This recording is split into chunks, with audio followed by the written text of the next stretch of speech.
Wild West Stories. What did the mountain man promise the lonely widow in the snow? Sometimes survival demands choices no heart is ready to make.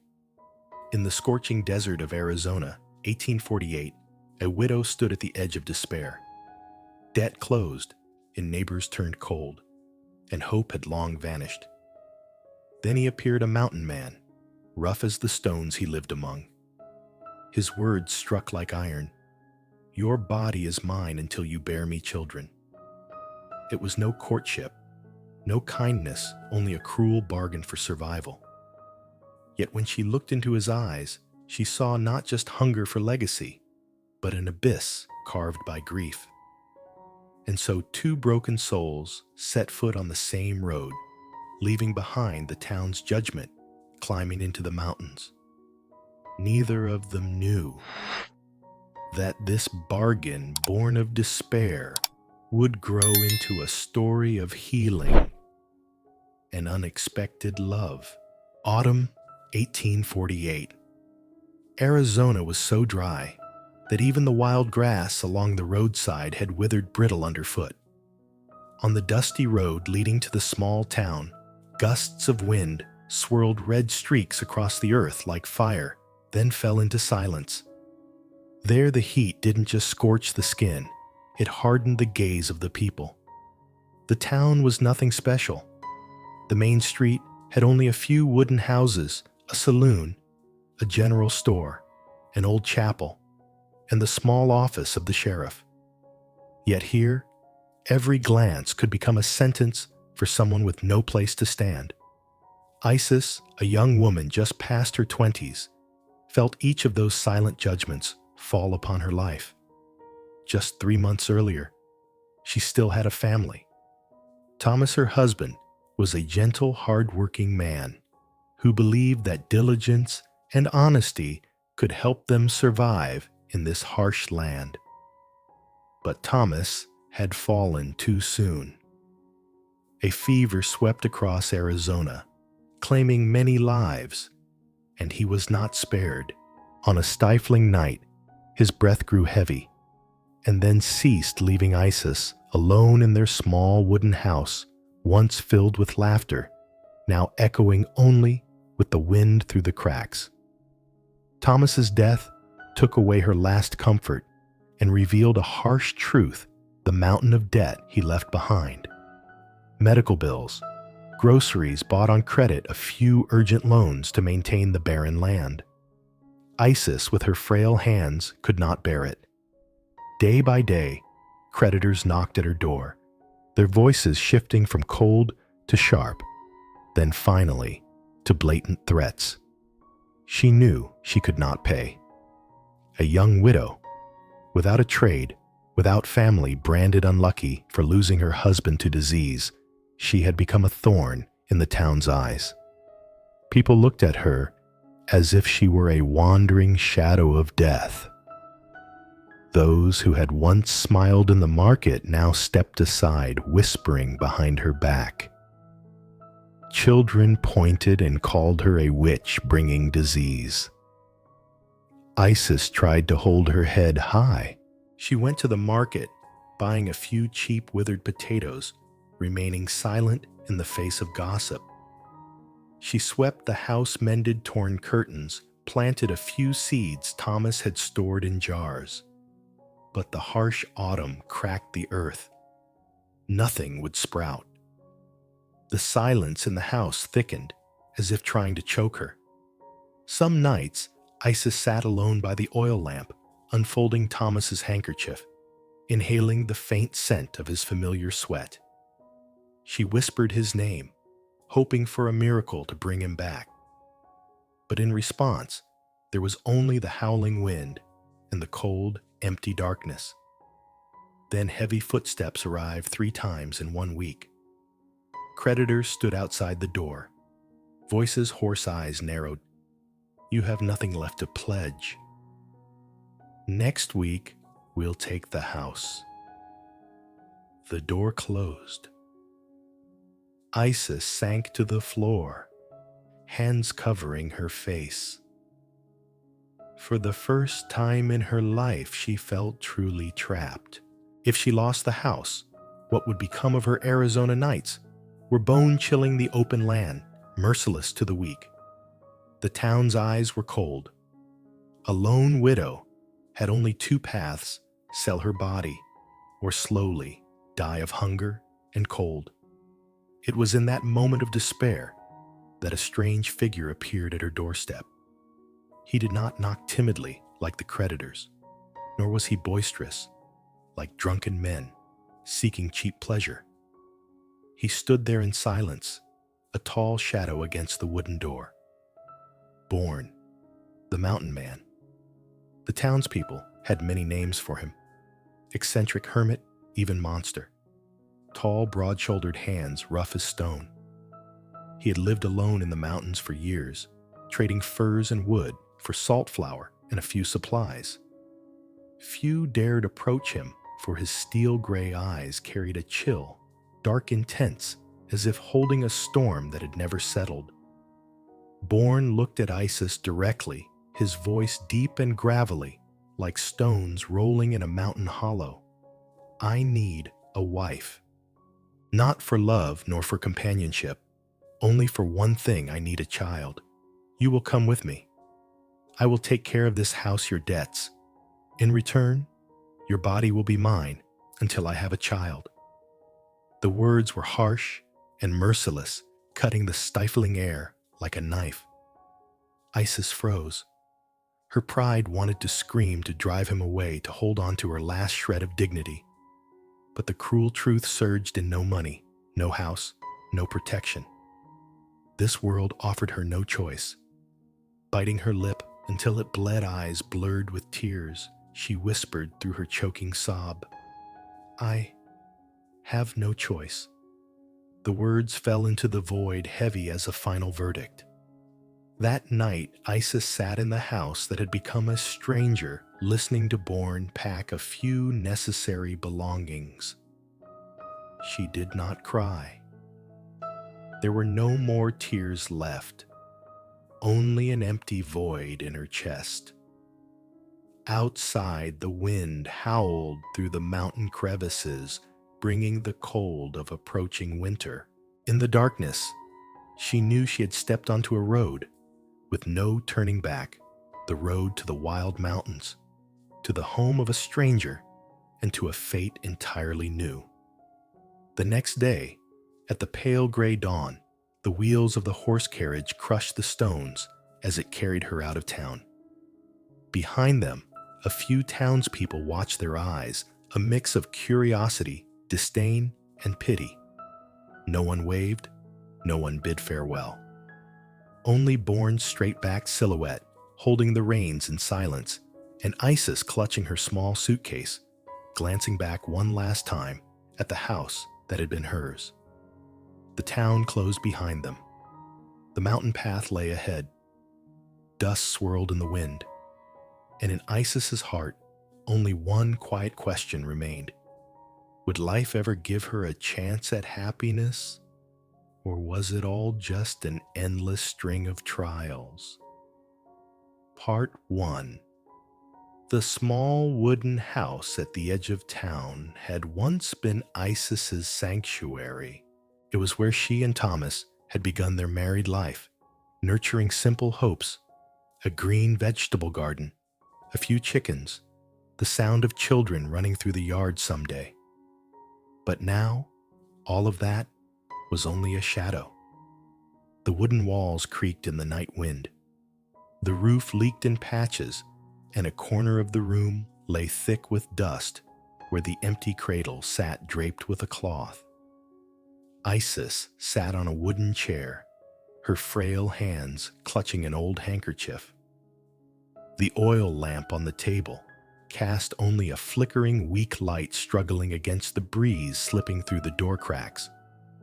Outside, darkness had fallen.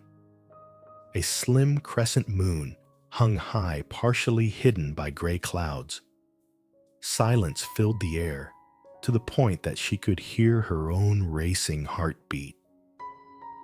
The wooden door suddenly screeched. Bourne stood there tall, his shadow filling the doorway. A heavy burlap sack rested on his shoulder, and his steel-gray eyes did not blink. For a moment, Isis felt as if the entire house swayed beneath his presence.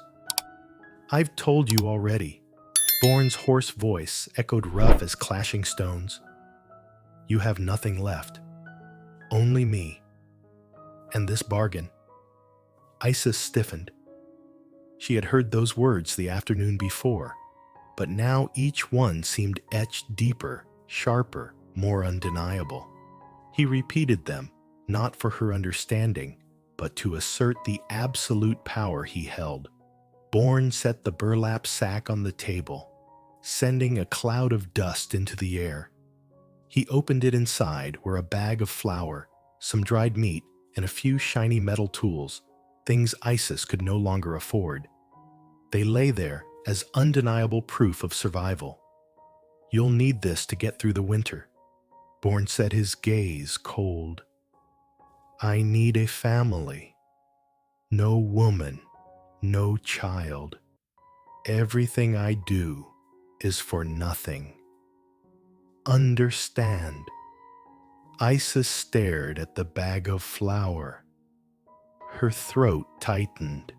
Her pride screamed, wanting to shout that love could not be traded for sustenance, that she was not anyone's possession.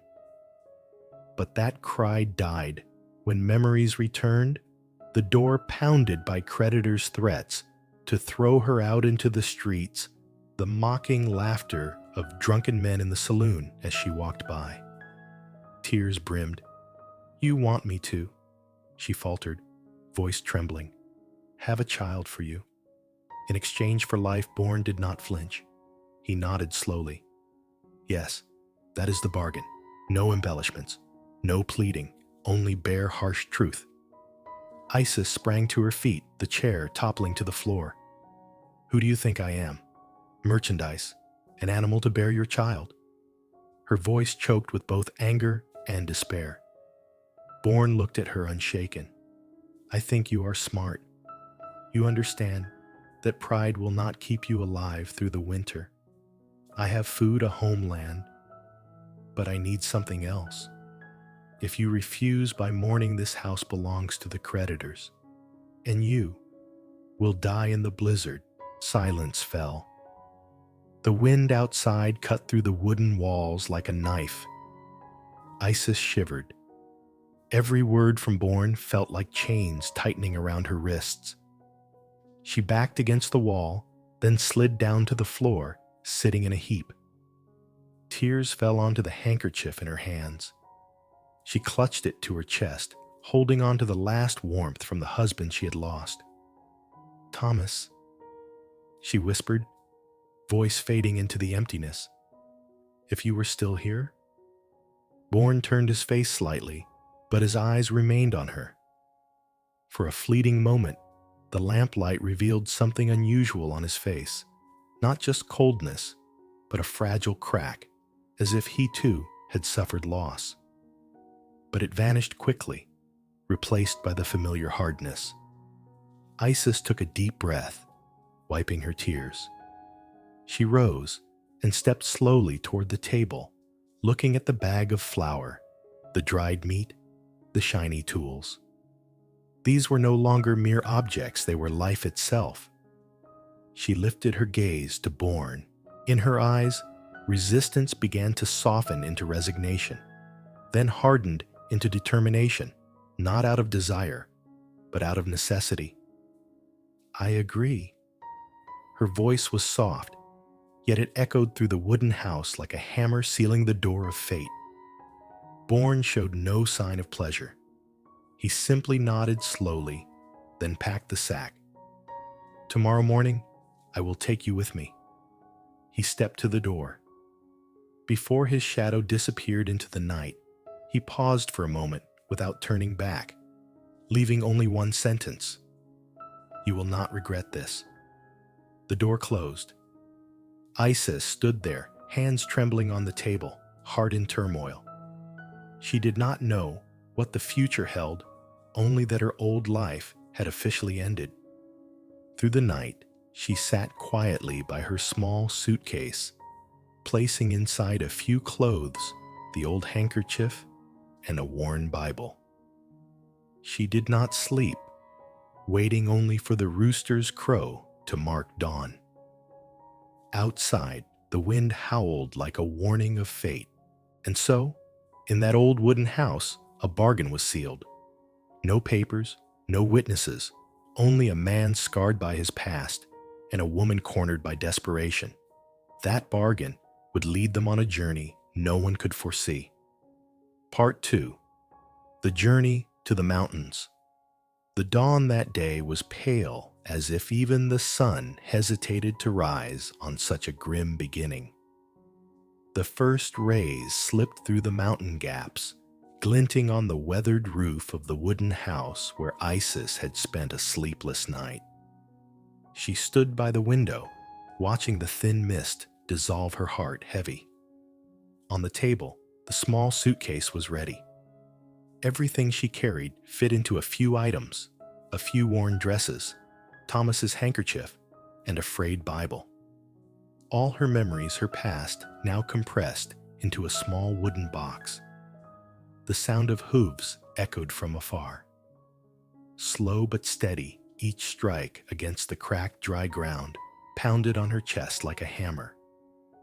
Isis closed her eyes, inhaled deeply, then stepped onto the porch. Bourne sat on the rough, horse-drawn cart reins, held firmly in his hands. He said nothing, only lowered his head slightly, signaling her. Isis dragged the suitcase legs, trembling. As she climbed aboard, the cart jolted violently, mirroring the unease in her heart. The horse neighed, wheels screeched over the gravel, and the journey began. Isis glanced back.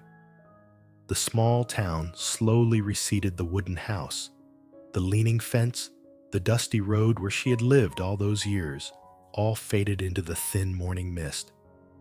No one saw her off, no sympathetic glance. Only cold eyes followed from a distance, curious, judgmental, even scornful. She turned away, wiping away a hot tear. In that moment, her rejected pain mingled with a strange relief. At last, she had left a place that would never forgive her. The mountain path stretched before them. Loose rocks, the wooden wheels clattering over potholes. The wind whistled through the cliffs, whipping sand and dust against her face. Isis clutched her suitcase fingers, pale from the chill.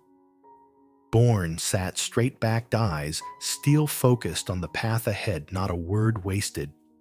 Silence stretched, broken only by the hooves and rolling wheels.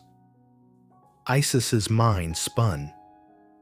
She thought of the bargain from the night before, a cold exchange of life for dignity. Waves of shame surged, yet beyond the horizon. The faint outline of the mountain sparked a sliver of hope. Perhaps here no one's judgment would reach her. The cart passed through a narrow mountain gorge.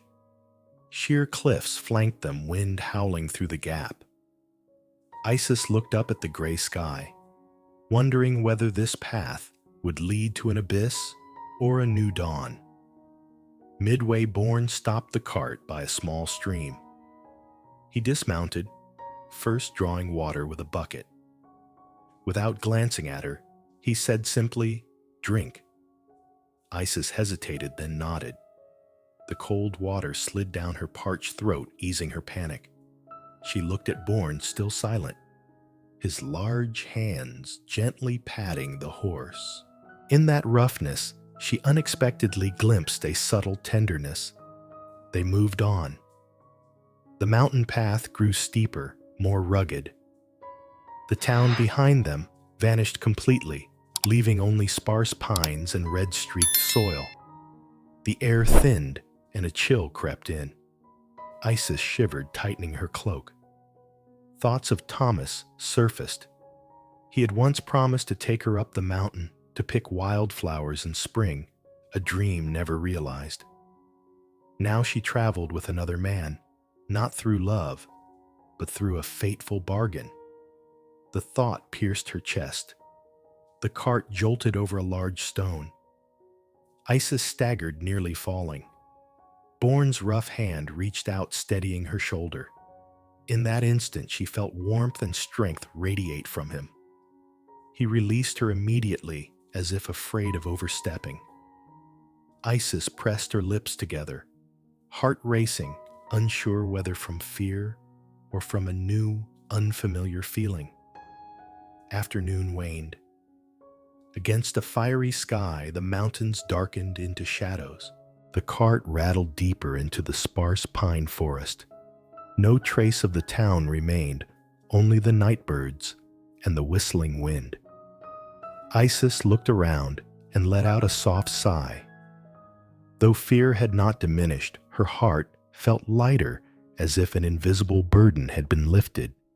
She no longer had to hear the villagers' whispers, no longer endure disdainful eyes. Here there was only her Bourne, and the road ahead unknown. Amid the bone-chilling cold of the mountains, she felt a fragile taste of freedom, something she had never experienced since becoming a widow. Night fell. Bourne stopped the cart on a clearing and lit a fire. Isis sat close to the flames, warming her hands. Bourne handed her a piece of dried meat, saying nothing more. The firelight cast sharp shadows across his rugged face. "Tomorrow will arrive," he said simply. Isis nodded, not daring to ask more. Yet in her heart, she wondered, would this place, his home, be a hell or a new beginning? She lay down, curling into the rough blanket Bourne provided. Above, the stars sparkled across the vast sky. Amid the immense wilderness, she felt utterly small, yet also saw a faint glimmer of light in the darkness. Perhaps leaving the town behind was the first step to reclaiming herself. The wind blew, the fire crackled, and drowsiness finally claimed her. The journey had just begun, but in Isis's heart, fragile seeds of change had already begun to sprout amidst the barren soil of fear. Part 3. The Cold Cabin. As dawn spilled over the mountain peaks, Bourne's cabin emerged among the dark pines, completely isolated from the world. The wood had faded with age, the steep roof mottled with moss, and a low chimney whispered pale smoke into the mist. The surrounding space was empty, filled only with the whistling wind through the trees and pine branches rubbing together, creating a cold, lonely symphony. Isis stepped down from the cart hands, trembling from exhaustion and anxiety. Each step on the cold red soil heightened the sense of alienation. The cabin was unlike any home she had ever dreamed of or known. No embroidered curtains, no wildflowers on the windowsill, no warm scent of baked bread, only rough wood, creaking floorboards, and scattered furnishings. Bourne stood at the door, tall, steel-eyed, fixed on her. He remained silent, offering no welcoming smile, no invitation inside. For a moment, Isis felt the cabin's coldness seep into her body, sending shivers across her skin. "Put the suitcase down here," Bourne said, his voice deep and steady. No friendliness, no gentleness, only command and a blank expression. Isis obeyed, setting the suitcase on the floor. Dust rose and stung her eyes, but she made no sound. She knew that tears today would not save her. Only survival, only instinct forced her to continue. Bourne entered first, leading her through the cabin. He showed her where to place blankets, where to cook, where to store hunting and farming tools. Every instruction was brief, precise, as if guiding a new worker. "This is the kitchen. You prepare meals and clean. All tools are in place. This is the bedroom. Make the bed, keep the floor clean, Do not move anything from its place. Isis listened quietly, a storm of emotion rising within her. She realized a harsh truth. This was not a home, but a living workshop where everything followed rigid rules and emotion did not exist. Bourne sought no closeness, did not want her interfering in his private life. Everything here was function, efficiency, and order. She looked around at every detail and object: the rough wooden table, the old single bed, the gun rack, the gray stone stove. No embroidered curtains, no small rocking chair for children, no soft rug to keep her feet warm. Everything evoked impermanence, emptiness, and chill. A pang struck her heart. Memories of Thomas, of the previous wooden house, with its warm walls, laughter, and the scent of bread, all returned like distant images, unreachable dreams. Isis picked up a spoon, then a bowl, intending to place them in the cabinet. Bourne glanced, then nodded coldly. Put them in the right place. Do not move them. She lowered her head, feeling her heart shrink. Pride trampled, but survival forced obedience. In the first hours, Isis quietly followed his instructions. She cleaned the kitchen, swept the floors, and organized tools. Every act reminded her this was not a place of love, only a refuge to exist. She watched Bourne as he went outside to check traps. His eyes were hard as steel, yet in the brief moments his back was turned, she sensed a hint of fragility, subtle and unspoken, in the way he moved and handled objects carefully. Afternoon passed in silence.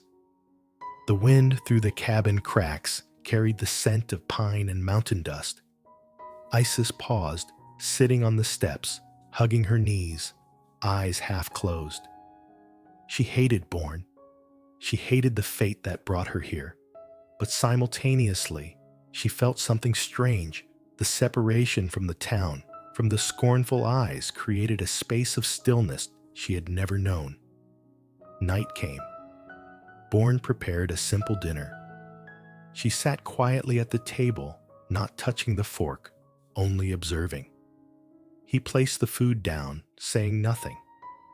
Isis touched the bowl, feeling the faint warmth of the meal, yet it could not dispel the emptiness of the cabin. She surveyed the room, every corner, every object. Each thing reminded her this was not a home, only a temporary shelter.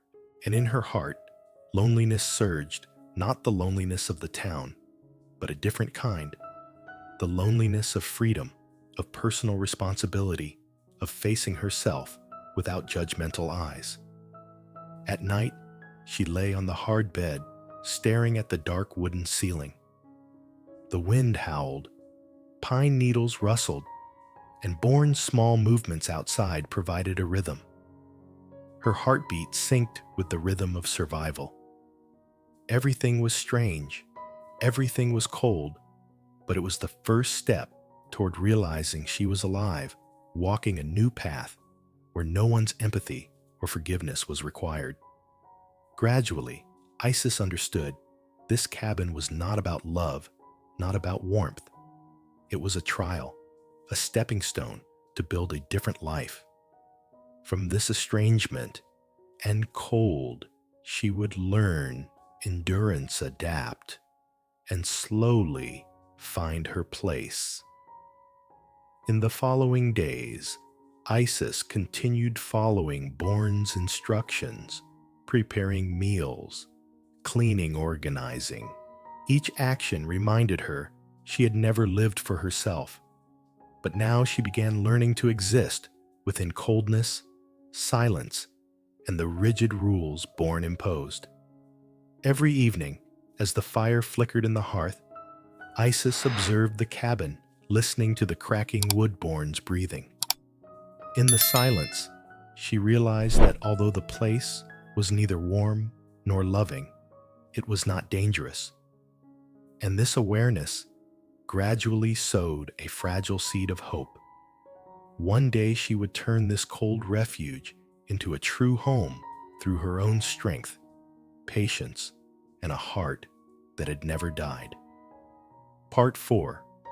Wounds of the Past. That night, the cabin was enveloped in a thick silence. Outside, the mountain wind whistled through every crevice, striking the weathered walls like a mournful melody. Isis sat on the floor, hands trembling as she held the oil lamp, its weak light casting shadows across her weary face. The days spent in the cabin had taught her to recognize Bourne's rigidity and coldness, but she still did not fully understand the deep pain he carried within. While tidying the room, Isis noticed a small wooden box forgotten beneath rough cloths in the corner of the cupboard. The box was unlocked, though dusty on the outside. Her hands shook as she lifted it, brushing off the thick layer of dust, then slowly opened it. Inside were simple items, yet they contained a whole world of memories. Some yellowed letters, a faded photograph, and small keepsakes. Isis pulled out the photograph, and the cabin's chill seemed to intensify. The photo showed a young woman holding a small child. Their smiles were radiant eyes full of happiness, though time had faded the colors. Scribbled on the back was the note, "To my beloved Bourne, with all my love. Margaret and our little James, 1842. Isis went still. For a moment, she felt another person's pain, a grief she had never imagined touching someone who had loved, had a family, and then lost everything. Her heart ached, not only with sympathy, but also from recognizing a painful similarity. She too had lost the one she loved, lost hope, lost support. Bourne entered the room, silently standing and watching her.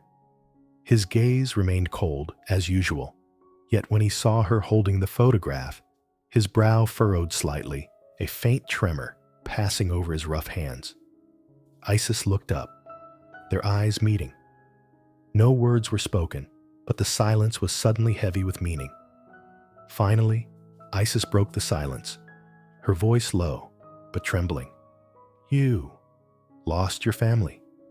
Bourne looked down at the photograph in her hands. His voice hoarse. "Margaret and James, they died from the fever. I was powerless, could not save them." The words hung in the cold air, heavy as the mountains outside.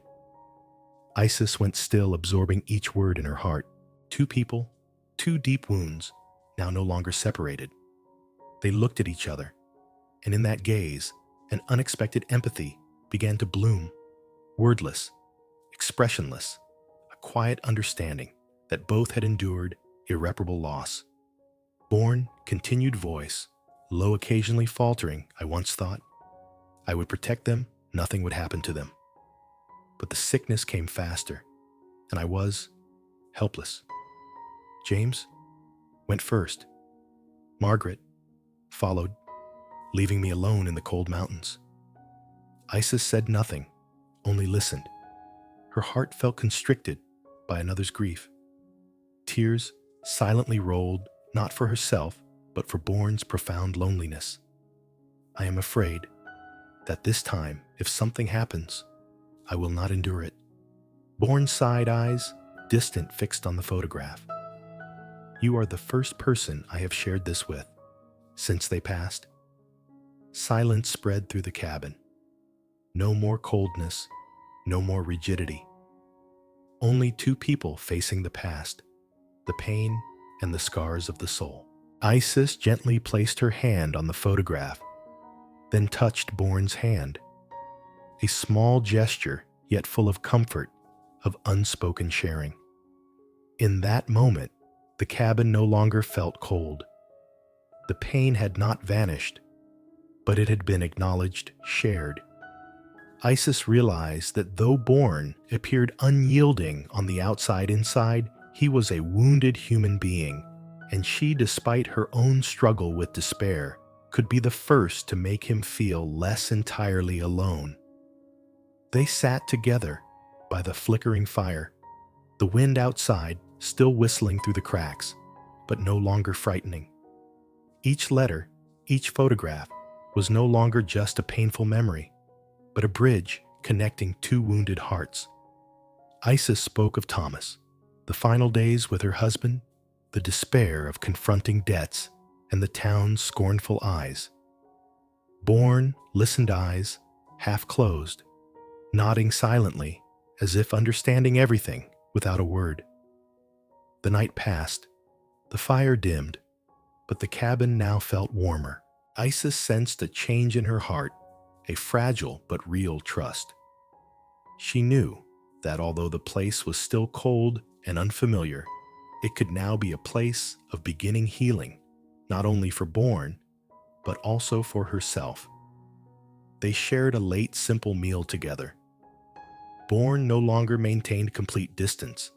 At times he watched Isis as she worked, his gaze softening. Isis felt at her heart inching closer. They were still two strangers, yet they had shared profound pain, and from that trust and empathy began to take root. Part 5. A Winter of Trials. A sudden blizzard swept across the Arizona mountains, blanketing the pine forest and the path leading to the cabin in white. Large snowflakes fell thickly, and the cold wind whipped against the face like invisible blades. Bourne's small cabin was completely isolated. The trail disappeared beneath the thick snow, and the wild mountains became eerily silent, almost absolute in stillness. Isis felt the cold seep into every crevice, penetrating to her bones. Though she was accustomed to the chill of the high mountains tonight, the temperature dropped lower than anything she had ever experienced. A sudden fever struck her body, trembling sweat mingling with the cold, making every muscle ache. Bourne noticed immediately when he offered her hot water. His calloused hands quickly slipped beneath her clothes, pressing against her shoulders to check her temperature. The cold, rigid demeanor he had always shown now revealed a quiet worry. He prepared a bowl of herbal porridge, carefully placed it on the table by her bed, and added extra blankets beneath her to keep her warm. She looked at him, exhaustion and a hint of confusion in her eyes. For the first time, Isis saw Bourne not as the harsh, cold man she had feared, but in a silent gesture there was tenderness, a quiet concern that words had never conveyed. For 3 consecutive days, Isis ran, a high fever shivering. Bourne never left her side, preparing hot porridge, wiping sweat from her brow, checking her pulse. He spoke little, acted more, yet each action conveyed deep care. For the first time, Isis felt a slow, unspoken affection, strong enough to make her feel safe, a sensation she had never known since Thomas's death. She watched Bourne as he gently applied cool water to her forehead, his eyes softening as he noticed her shivering from the fever. Isis swallowed, her heart sinking. A strange feeling crept in. This man, who once terrified her, could be gentle enough to make her want to trust him. During the heavy snow days, the cabin became a world for the two of them alone. Outside, the storm raged, trees bent under the wind, mountains covered in white. Inside, the fire crackled, the aroma of herbs drifting through the air. Isis lay weak in bed, while Bourne moved throughout the cabin, doing everything from cooking and preparing warm drinks to checking the fireplace. No complaints, No distant glances, only patient, meticulous care down to the smallest detail. Isis began to realize that Bourne's harsh exterior was a shield for past wounds. Beneath the steel-like demeanor, there remained a man capable of love care and steadfast protection for those he valued. For the first time, Isis saw a light hidden deep within the man who had once frightened her. One evening, as the fever subsided, Isis opened her eyes to see Bourne kneeling by the stove, adjusting the fire to be warm but not too hot. Silently, she pressed her hand against his, her gaze conveying, "Thank you." Bourne nodded slightly without words, yet in his eyes she read empathy, unspoken understanding, and the quiet joy of seeing her gradually recover. The fire flickered, casting light over his rugged face, softening the hardened features she had always known. For the first time, Isis felt her heart ache, yet with hope this was a man she could rely on, at least through this harsh winter. By the fourth day, the snow ceased, and the first sunlight filtered through the pines, glinting off the icy roof of the cabin. Isis felt her body lighten, vitality returning. She looked out the window, seeing the snow-covered mountains, but no longer feeling the fear of the first day. Instead, she recognized survival, self-reliance, and the budding trust within her. Bourne sat opposite her, handing her a bowl of hot porridge. For the first time, Isis looked at him not with caution, but with respect. She realized that beneath his cold iron exterior, Bourne still carried the capacity for love, a love not ornate without promises, but strong enough to touch her heart. On the final night of her fever, Isis lay in bed, watching Bourne tidy the cabin. She realized an important truth: the cabin might still be cold, lacking the warmth of a family, but within it, another flame had been kindled, the flame of care, of silent connection, and the fragile trust that even in the harshest winter, warmth could be found in another person's heart. And in that quiet moment, Isis understood that Bourne was not just the man who had imposed a fateful bargain, but someone who could become a support if she dared to trust, dared to open her heart. The fever passed, but the impression of the hidden gentleness within Bourne would remain with her forever. Part 6. Seeds of Hope. Spring arrived in the Arizona mountains, melting the thick snow that had blanketed the cabin. Fresh green shoots sprouted from the cracked earth, wildflowers in shades of purple and gold began to bloom, and the frigid air of winter gradually gave way to a gentle warmth. The cabin, once empty and cold, seemed to come alive under the new sunlight. Isis stood by the window, holding a small potted flower, her gaze full of care and hope. She placed a hand on her belly, feeling the delicate heartbeat of new life forming within her. Every small movement brought both worry and excitement. For the first time, after so much loss and sorrow, she truly felt hope begin to grow inside herself. Bourne entered his eyes, still carrying the fatigue from an early morning hunt. When he saw Isis, his gaze softened.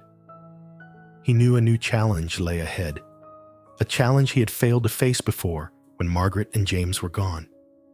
A deep-seated fear rose again, stronger than ever. "You." Bourne's voice was low, hoarse, as if afraid to speak. If something goes wrong, I will." He faltered, then drew a deep breath, struggling to maintain calm. His eyes held a fear that only Isis seemed to recognize. Isis gently but firmly took his hand. "You cannot live in fear forever," she said softly, yet resolutely. "We survived this winter, we will survive everything." Marta will help us. A few hours later, a knock echoed at the door. Marta, the elderly midwife, entered the cabin with slow but steady steps. Her face was lined with wrinkles, but her eyes were bright and full of experience. She carried a bag filled with herbs cloths and small handwritten books on caring for mothers and newborns. "Greetings, children," Marta said warmly. "I hear there is a seed of hope growing here. I will help you face your fears." Bourne stood silently, eyes fixed on Isis. He sensed the trust she placed in Marta. For the first time in many years, he felt that fear did not need to close his heart, that it could be shared and guided through. Marta carefully examined Isis, her skilled hands resting on her belly, feeling each faint movement. She discussed nutrition with Isis, while gently instructing Bourne on care observation and maintaining calm in every situation. "This little one is the fruit of love and hope," Marta said, looking at Bourne. "If you face your fears together, it will be the strongest seed of all." Isis looked at Bourne, eyes watery, but determined. Bourne nodded slightly, placing his hand over hers.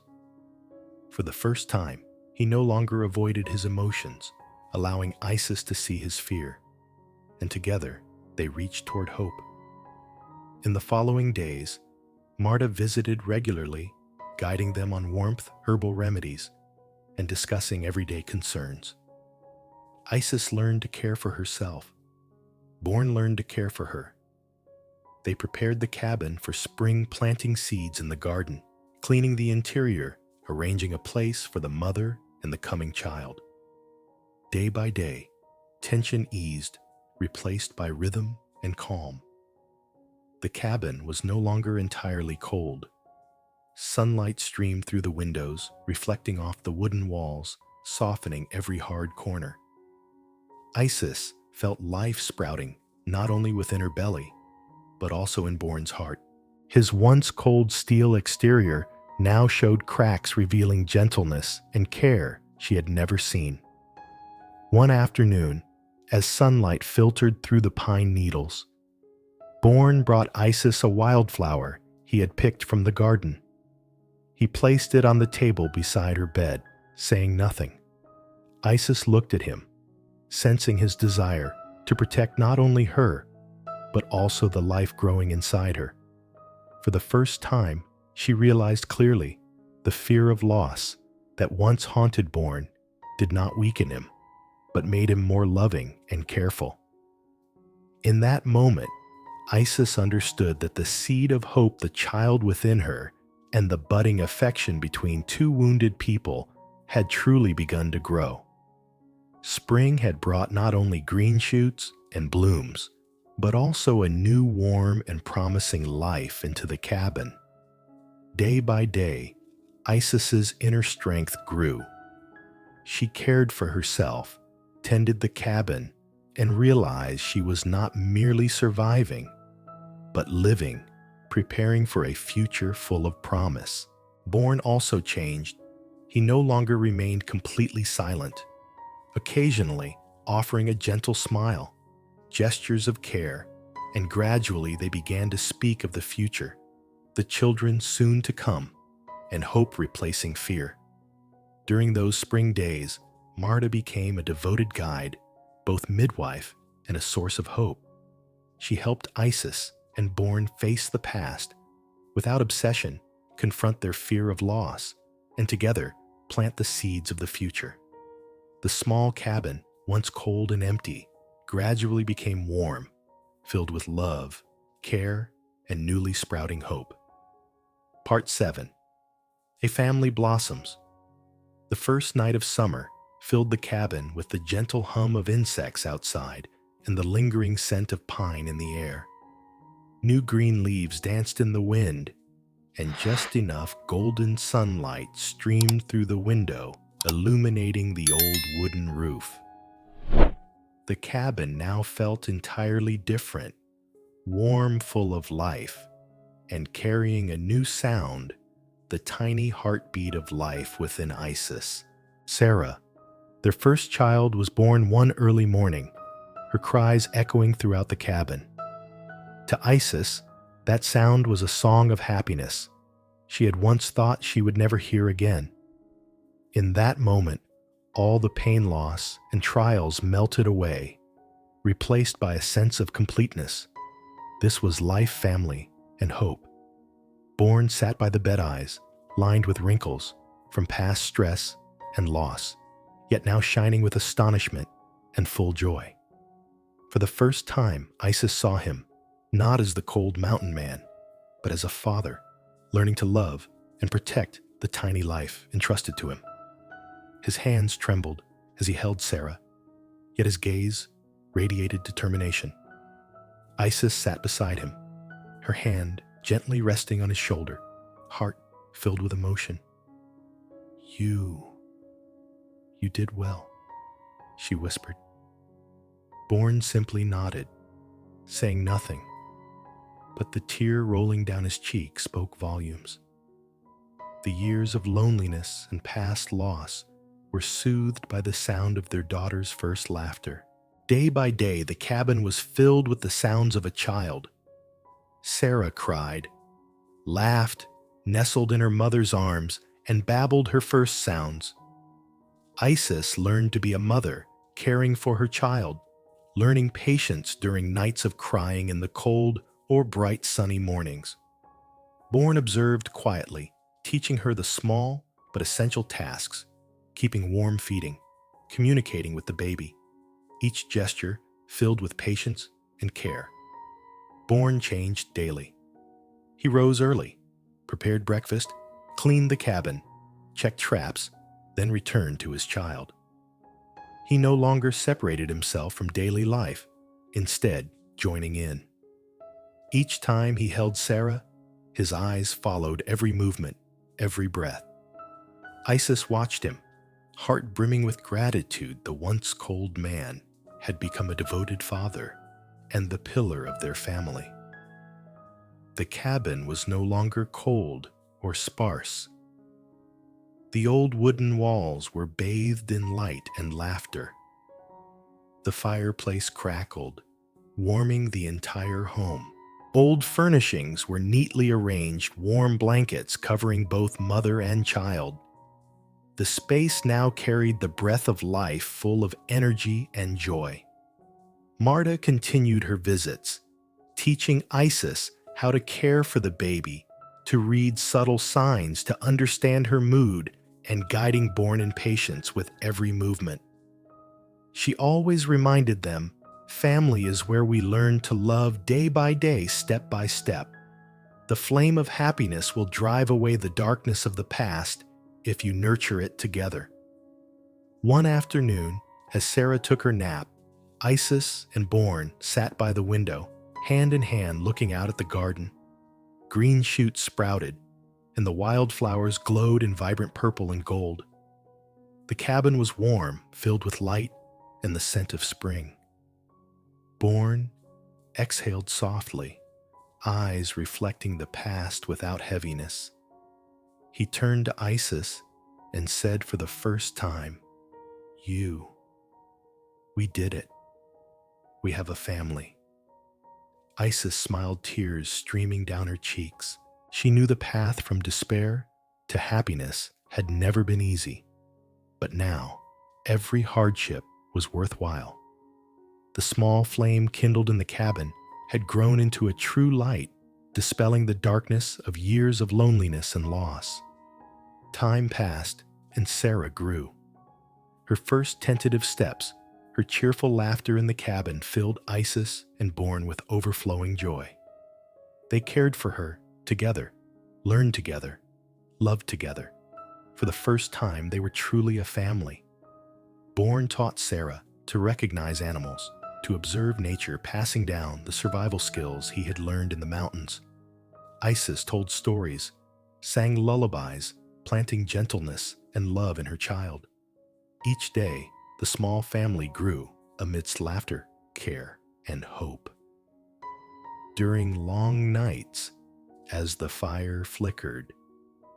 Bourne held Isis close, watching Sarah sleep peacefully. They spoke of the future, of upcoming springs, of the children they would nurture. Painful memories were now mere shadows, giving way to a present filled with love. Isis realized a profound truth. Happiness does not come from grand gestures, but from small acts, patience caring for one another, and witnessing a child grow day by day. The cabin, once cold and unfamiliar, had become a true home, where the flame of happiness warmed every corner. Bourne, the once lonely man, had softened in his loving gestures toward his wife and child. Isis, the widow once in despair, had become a mother, a spiritual anchor for the family. And Sarah, the tiny life, was a symbol of hope and happiness they had nurtured with care. The cabin was filled with the sound of a child's laughter, sunlight streaming through the windows, wildflowers, and shoots blossoming in the garden.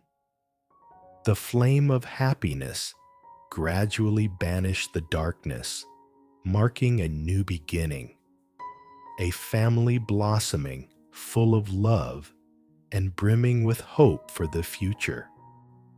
Part 8, Prejudice, returns. One pale autumn afternoon, as sunlight danced across the leaves, the sounds of the small family filled the cabin. Sarah's laughter, Isis's gentle reminders, and Bourne's quiet, caring gestures. The little home was full of happiness after enduring many winter trials, but that peace was about to be challenged by shadows from the past. The cabin door burst open, and strangers entered, relatives Isis had long thought lost. An uncle and 2 adult cousins, their faces lined with scorn, and eyes filled with greed directed toward the home they believed contained only wealth and luck. Isis immediately sensed their intent. They had not come to visit, but to inspect, compare, and judge. "Oh, look at this. You're still alive here, while we thought you had failed long ago," the uncle said, his voice low and mocking. "But you seem lucky. A mountain man to take care of you, and now even a child." Sarah played on the floor, curious and unaware of the tension. Isis bent down, pulling her into her lap, hand resting on her daughter's shoulder. Her heart felt momentarily hollow. Those scornful eyes reminded her of herself years ago, a widow, penniless, without property, mocked and gossiped about by the town. Bourne stood behind her, tall, steel-eyed, watching every action. Silent, but Isis could see in his eyes the readiness to protect his family. One of the relatives stepped closer to the table, glancing at the cabin's belongings, sneering. "So all you have is this little house, and who will these children belong to? Are you sure Bourne won't leave?" Anger surged within Isis. Each word was a sharp blade piercing her painful past, the humiliation she once endured. But this time, she did not fear. Not because of her individual strength, but because of the family that had formed beside her. She stood still, holding Sarah, looking directly into the scornful eyes. Her voice rang out firm and decisive. "My family is right here." The words echoed like thunder in the cabin. All eyes turned toward her. Isis felt a power that did not come from aggression or dominance, but from love and choice. This is her family, her home, the people she loves, and who love her. Bourne stepped forward, placing a hand on her shoulder. He nodded gently, eyes full of trust. Sarah smiled brightly, reaching out her tiny hands. And in that moment, all doubt, all prejudice from the outside became meaningless. The uncle, seeing the determination in Isis's eyes and Bourne's quiet strength, fell silent. After a long moment, they withdrew. No more scolding, no more disdain. They realized that this home was not merely material. It was a place of true happiness, a family built on love, patience, and trust. Isis exhaled tears, quietly falling. She deeply understood that the greatest challenges did not come from nature or survival, but from prejudice, judgment, and a past that lingered. But this time, she and her family stood strong. No one could shake their faith or the happiness they had created. As the sun set behind the mountains, the cabin returned to quiet. No mockery, no prying eyes remained. Only the laughter of a child, warmth from the fireplace, and the gentle glances between Bourne and Isis, the symbol of a family resilient, overcoming prejudice and trials. In the months that followed, Isis and Bourne continued to nurture their home. Each laugh of Sarah, each blooming flower in the garden, each quiet gesture of care from Bourne became proof of the strength of love and choice. They learned to stand by one another, trust each other, and not let the past or outsiders destroy the happiness they had built with their own hands. In Isis's heart, those words echoed forever. My family is right here. They became her guiding principle in every action, every decision, every protection she gave to those she loved. No matter the trials or the return of prejudice, she knew family was something no one could take away as long as they stood together. The small cabin stood firm in the Arizona mountains. Its roof no longer felt cold. Its weathered wooden walls now held warmth and laughter, a reminder that family is defined not by blood or possessions, but by choice, love, and genuine connection. Part 9. The Rebirth of Love. Spring arrived in the Arizona mountains with fresh green shoots, blooming wildflowers, and warm sunlight streaming into the cabin through the gaps in the walls. Birds sang, leaves rustled in the breeze, and Sarah's laughter added to a vibrant symphony of life. The cabin, once cold and lonely, had become a true home, filled with love and the sound of a child. Isis stepped into the garden, carrying a basket of seeds to plant for the new season. She looked around, seeing old flowers in full bloom, healthy green plants, and felt a deep sense of peace. This spring was not only a renewal of nature, but also a rebirth of the heart. A heart that had been wounded, but now found complete happiness. Bourne stood behind her, silently observing. His gaze no longer carried the coldness of the past, but warmth, gentleness, and profound happiness as he watched Isis and their child. He stepped closer, placing his rough yet tender hands on her shoulders, causing her to flinch slightly. No words were needed. Through this gesture, he conveyed his deep care and love for them. A quiet moment followed, filled only with the wind bird song and the tiny heartbeat of Sarah playing nearby. Bourne knelt, his voice low and filled with emotion. Isis, you have stayed with me through so many winters, through countless trials, and you have stood strong. I have realized what I once missed. I no longer want to live just because of the bargain. I want to live for you. Isis turned eyes wide, heart racing. She had never heard Bourne speak like this before, and his gaze now shimmered differently from the rigid man she had once feared. Bourne pulled a small box from his pocket, opening it to reveal a simple yet elegant silver ring. He knelt before Isis' hands, trembling but steady. Isis, I came to you once because of a bargain for survival. But now I come to you with true love, with all my heart and soul. Please, give me the chance to love you, to protect you and this family, not out of duty, but from the deepest love.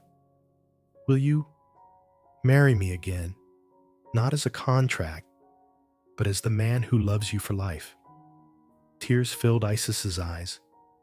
These words did more than erase past pain. They opened a new chapter where love could exist naturally, freely. She looked into Bourne's eyes and saw sincerity, willingness to open his heart, and the fear of past losses now faced and overcome. She bent down, placing her hand over his, smiling, "I agree. This time, not because of a bargain, but because of our love. I want to continue with you building happiness for our family." Bourne smiled, eyes sparkling with joy. He lifted Isis, holding her tightly, and in that moment, it felt as if the entire mountainside shared their happiness. A gentle breeze blew wildflowers, swayed sunlight glinted off the cabin roof, casting a warm glow over everything. Sarah ran to them, cheering with joy, jumping into her parents' arms. She did not yet understand the significance of the proposal, but she felt the complete happiness around her. Isis held her close heart, overflowing with gratitude.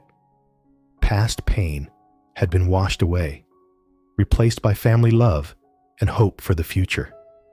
Marta, the elderly midwife who had guided them through every trial, stood at the cabin door, her face bright with joy. She said gently, "You have found the most precious thing, not just life, but true love.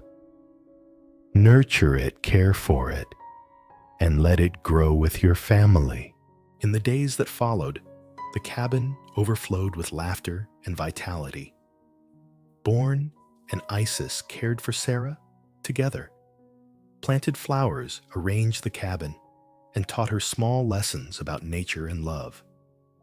Bourne's once harsh exterior had melted almost entirely, giving way to gentleness, care, and attentiveness.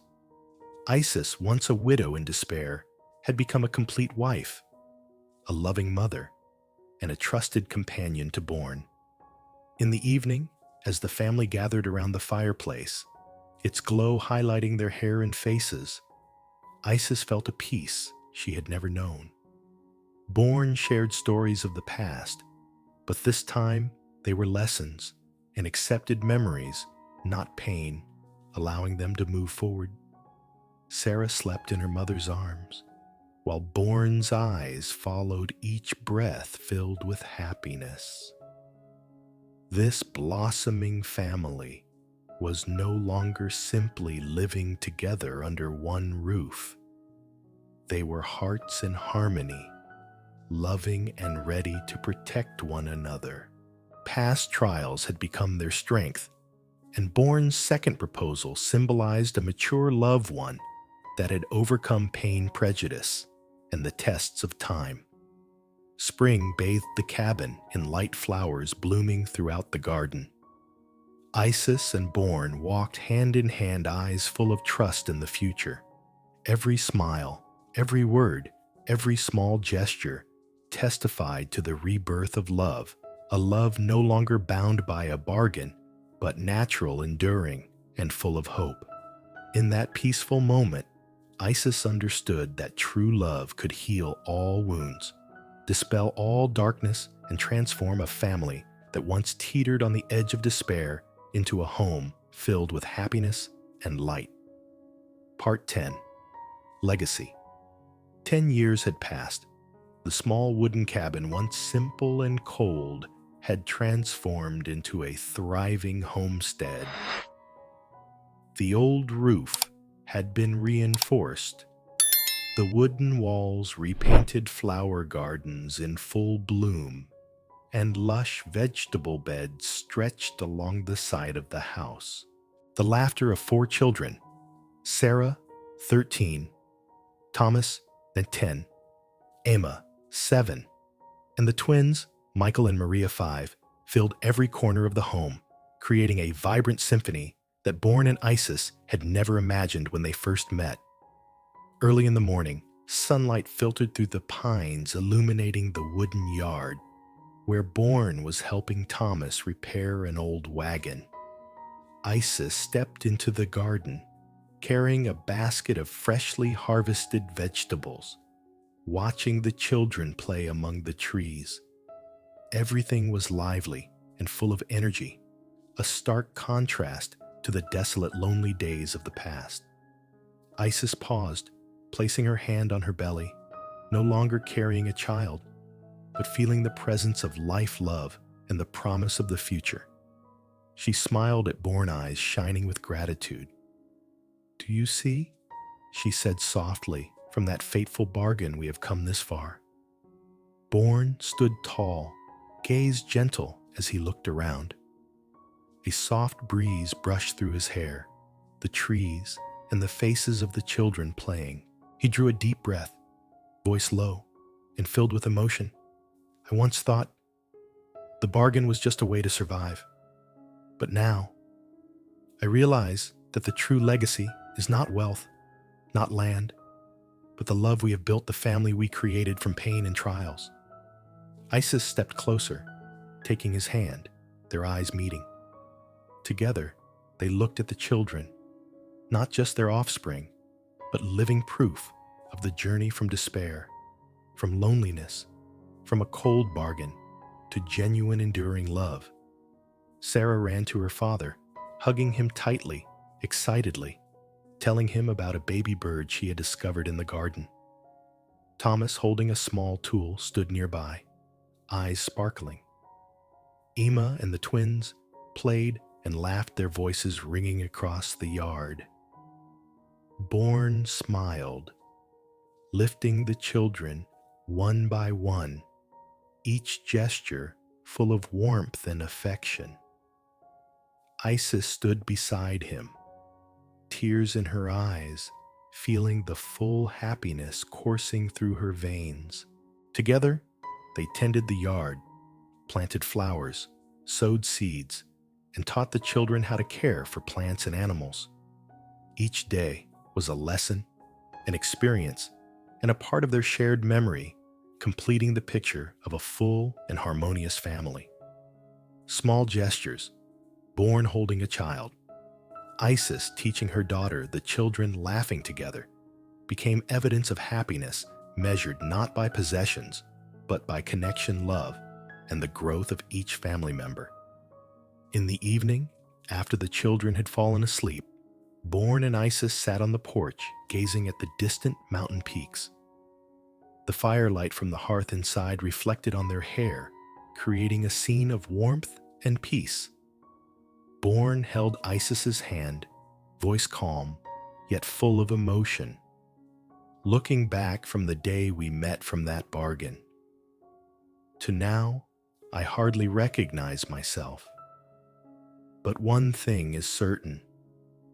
All the pain, all the trials have led us to this happiness." Isis rested her head on his shoulder, feeling his steady heartbeat and warmth. "I used to fear losing everything," she whispered, "but now I understand. The true legacy is love and family. We have created that together." The children occasionally peeked through the window, watching their parents, and then resumed their playful laughter. That laughter echoed across the mountains, dispelling memories of loneliness, despair, and hardship. The small cabin had become a living heart, where every member was loved, cherished, and nurtured. Marta, the elderly midwife, occasionally visited. Seeing the happy family, her eyes shone with deep joy. She knew that what Isis and Bourne had sown, the seeds of love, had grown, reaching toward the sky, becoming an invaluable legacy. One summer afternoon, as golden sunlight filtered through the leaves, Bourne and Isis walked together through the garden, admiring the green beds and blooming flowers while listening to the birds sing. He turned to her, voice warm. "I once thought I came to you because of a bargain for survival, but now I know. I came to you because of love for family and for the legacy we have created together." Isis smiled, eyes shining. We have learned to love, to endure, and to live together. This is the true legacy, not material, but love, family, and the memories we have written together. The small wooden cabin, once cold, had become a symbol of love and hope. Its weathered walls contained the laughter of children, happiness, and connection. Born and Isis knew that the years of trials, loneliness, and the fateful bargain were now merely memories, and those memories had led them to the most precious legacy, family love and enduring happiness. 10 years had passed, yet each day in their family served as living proof. Love can be built from the most difficult circumstances, from the coldest bargains. But ultimately, when trust, patience, and sincere love combine, it creates a legacy beyond time, not measured by wealth, but by love, family, and hearts bound together forever. Sunset on the mountains. The sunset dyed the Arizona mountains in fiery reds, casting its glow upon the wooden cabin and creating a vivid, peaceful scene. The whole family gathered on the porch, which had once been a makeshift shelter, now transformed into a warm and lively home. Birds returned to their nests, a gentle breeze rustled through the pine trees, and the golden light of the fading day bathed the roof, painting a picture-like scene. Bourne sat in the rocking chair, Sarah, Thomas, Emma, Michael, and Maria gathering around his feet. He held each child in his arms, stroking their hair, watching the sparkling eyes of his children. Every smile, every giggle made his heart swell with happiness. The years of loneliness, despair, trials, and loss seemed to vanish under this sunset. Isis stood beside him, hand gently resting on Bourne's shoulder, her eyes tenderly watching their family. She felt the calm rhythm of life, the safety and happiness they had built together through hard days. Every painful memory from Thomas's death, the debt's societal prejudice to the harsh bargain with Bourne, had now become the foundation for their present joy. Sarah ran up hugging Isis, jumping with delight, while Thomas dragged Bourne out to the yard, playfully pulling the old wagon with laughter. Emma and the twins ran and played around the yard, their laughter echoing through the mountains. Bourne looked at Isis, eyes full of love and gratitude. He took a deep breath, savoring the moment of complete harmony. Family love and perfect happiness were right before him. Isis smiled, tears welling up, feeling warmth spreading through her body. She looked at the blazing sky, then down at the laughing children, realizing clearly the journey they had taken from despair, from loneliness, from difficult decisions to a complete home. Every step, every sacrifice, every tear had led them to this moment, whole, peaceful, and happy. Bourne gently held Isis's hand, voice warm. I once thought happiness was a distant dream, but now it is here, in the eyes of our children, in your embrace, in the home we have built together. Isis rested her head on his shoulder, eyes closed, sighing in contentment. She knew true love did not arrive naturally. It was built each day through patience, sacrifice, and trust in one another. The hardships, losses, and trials had only strengthened the love between them. On the porch, the sunset glinted on the children's hair. Bourne leaned down, kissing Sarah's forehead, then each child in turn. Isis watched, feeling deep gratitude. This home was the result of all efforts, all tears, and all difficult decisions. And now they could enjoy the reward: complete peace, full happiness, and unwavering trust in love.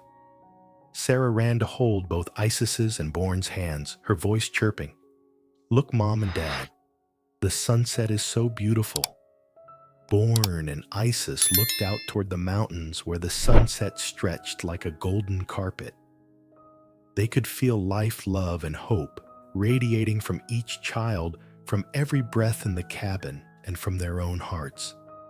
Isis whispered to Born, "We've come from despair to here, and now everything is complete." Born smiled, eyes reflecting pride and happiness. He looked at the children, then at Isis. "You are the seed of this happiness. I will protect it, cherish it, and build this future together with you and our children every day, every moment." The sky gradually faded, the first stars appearing. The mountain breeze blew gently, carrying the scent of pine and earth. The small family sat together quietly, yet warmly, in harmony with nature, in harmony with the laughter of their children. Everything felt so complete that Isis felt time itself paused to preserve this moment where happiness, love, and family converged. Isis looked at Born, eyes tender. "Thank you for going through everything with me, for turning a bargain into love, for building this family." Born gently held her hand, voice warm. "I am grateful to you for trusting me, for nurturing this home together, for turning all the pain into the strength that brought us here." The children's laughter rang out once more, bringing them back to the present, where family was everything, where love was built day by day, with patience, sacrifice, and trust. The sunset gradually gave way to night, but the light inside the cabin remained bright, a testament that happiness is not just a moment, but a journey, the result of genuine love and shared choices. In this peaceful moment, Isis closed her eyes, took a deep breath, and silently thought, "This family, this love, is the most precious legacy. No one can take it away, and nothing can replace it." Born held the children close. Isis stood beside him, smiling in peace. The years of pain, difficult decisions, harsh bargains, prejudice, and trials were now just memories. But those memories had led them to the true legacy, love, family, and complete happiness.